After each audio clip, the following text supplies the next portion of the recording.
going fishing with us, probably my mom. In this classroom at Spring Lake Magnet, teachers use the iPads to reinforce lessons in reading and math. Educators hope the skills the students master in here will show in their assessment tests in April. We have increased in math and in reading at every grade level last year on our Nebraska state tests. We couldn't be prouder.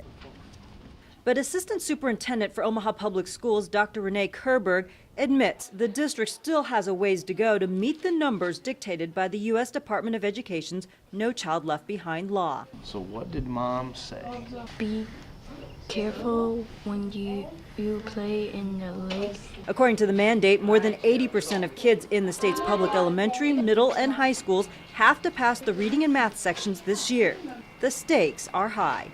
So if we don't hit the target, we have sanctions put upon us, and if we are not willing to submit to those sanctions, they will remove our federal dollars. What happens? $25 million worth of federal funds could be at risk. What's unfair is the extent to which it's, used for those punitive kinds of things.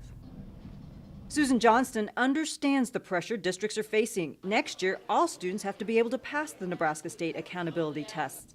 And as Director of Assessment and School Improvement at Westside School District, it's her job to try to get them there. We tend as a nation to think, well, if that's how we're measured, that's what we better teach to. Better spend all our time on those multiple choice questions. I think we've seen education move from teaching for the sake of learning to teaching for the sake of testing, which is kind of sad. Chris Prude, the president of Omaha Education Association, believes the reliance on standardized test results isn't allowing for the kind of learning that needs to be coming out of our classrooms. I want my kids to be able to come out of school learning the facts and figures that they should be learning, but even more so to come out of school with the ability to know how to use them, how to apply them, and some sense of what am I going to do with this information now that I have it. I wonder if the emphasis on the need for critical thinking skills prompted the National Association of Governors to develop Common Core state standards, a blueprint for what schools should teach so there's consistency across the country in education.